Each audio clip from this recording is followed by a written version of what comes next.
Donc, ce texte est un texte d'Olympe de Gouges. Il est placé en avant-propos de la Déclaration des droits de la femme et de la citoyenne, publiée en 1791. Olympe de Gouges est née en 1748, de son vrai nom Marie Gouze, et a été exécutée en 1793.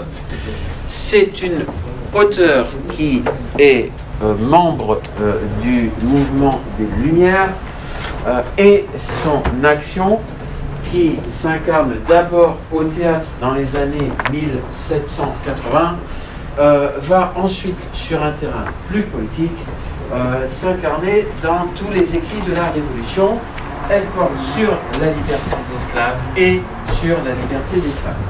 Ce texte, donc, est un avant-propos qui suit la lettre à la reine, qui est une sorte de dédicace du combat d'Olympe de Gouges, et précède le préambule de la Déclaration des droits de la femme. C'est un texte argumentatif dont la problématique est d'offrir une synthèse de l'argumentation de Olympe de Gouges en faveur du droit des femmes, à savoir qu'il est conforme à l'ordre de la nature.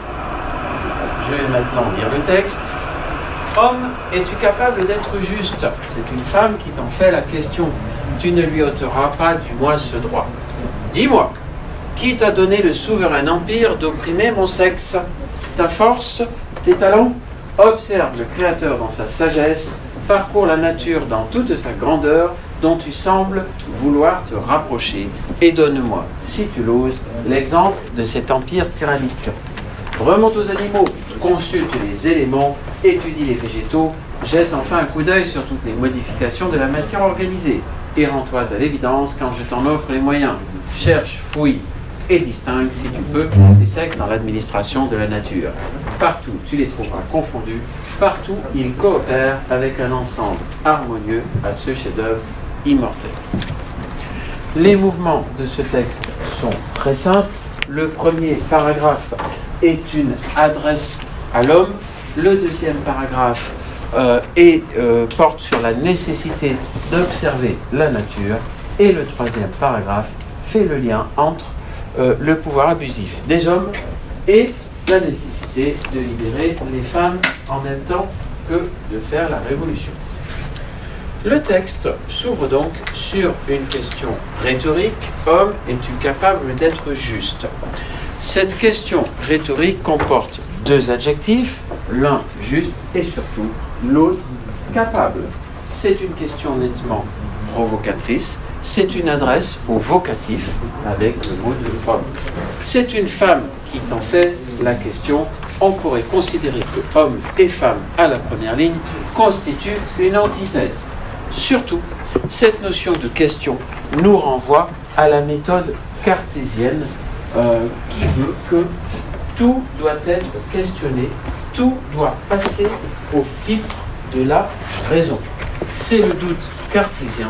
Et ici, Olympe de Gouges, quoiqu'elle ait fait des études limitées, montre bien qu'en vraie femme du XVIIIe siècle, elle a beaucoup étudié la philosophie.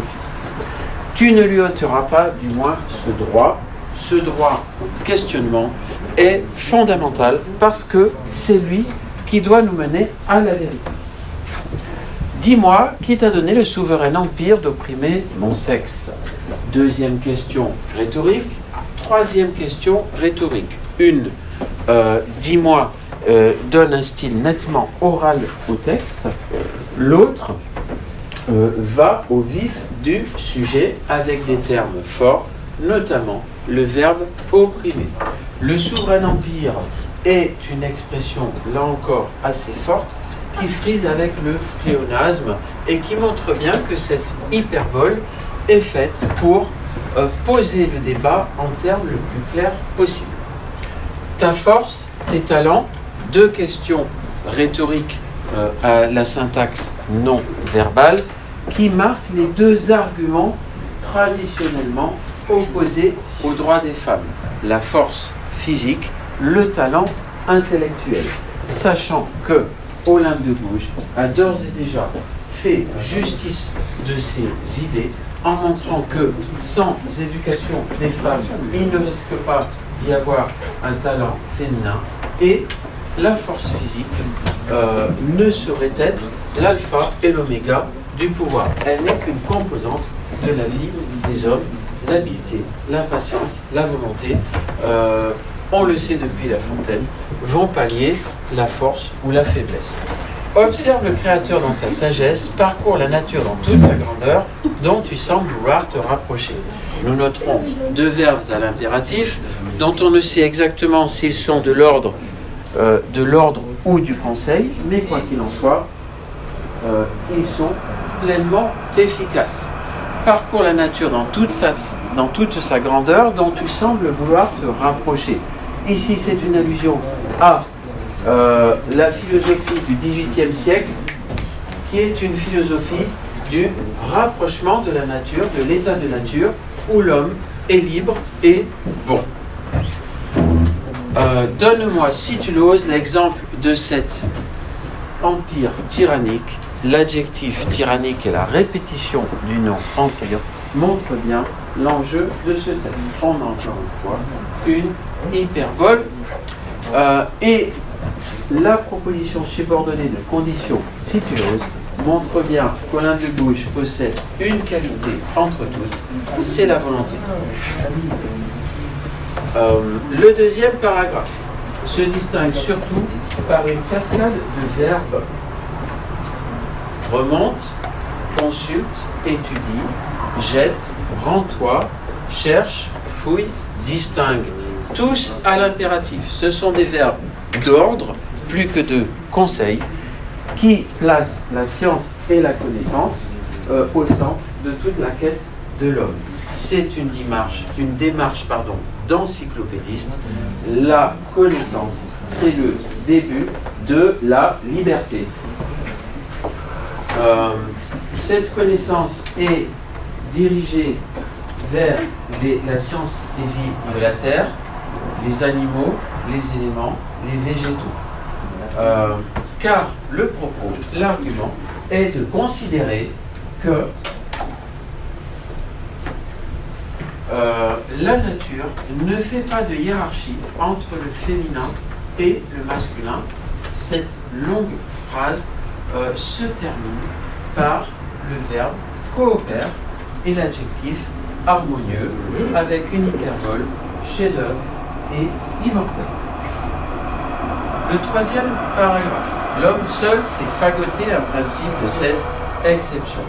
Pour Olympe de Gouges, la hiérarchie des principes mâles et femelles n'est pas avérée dans la nature et l'homme constitue une exception regrettable. D'où la familiarité du verbe fagoter et l'antithèse entre principe et exception. Bizarre, aveugle, boursouflé de science, dégénéré, on remarquera cette énumération péjorative et il ne faut pas confondre boursouflé de science et la promotion des sciences qui est faite dans le deuxième paragraphe. Science sans conscience n'est que ruine de l'âme, nous dit Rabelais au XVIe siècle. L'ignorance la plus crasse est un superlatif qui va introduire un champ lexical tout à fait dépréciatif avec boursouflé, dégénéré, ignorance, crasse, qui va naturellement se résoudre avec le mot despote qui renvoie à tyrannique. Un sexe qui a reçu toutes les facultés intellectuelles est une périphrase avec une subordonnée relative qui a reçu toutes les facultés intellectuelles qui dit bien ce qu'elle veut dire. D'autre part, le présent ici a valeur de présent de vérité générale. Il prétend jouir de la révolution et réclamer ses droits à l'égalité, pour ne rien dire de plus. Le propos est lancé, l'idée est lancée. Le pronom « il » est ici ambigu, puisque d'un côté c'est le sexe fort, de l'autre côté c'est le sexe féminin, qui n'est ici sûrement pas le sexe faible, mais au contraire, qui est prêt à faire cette déclaration des droits de la femme et de la citoyenne. 953.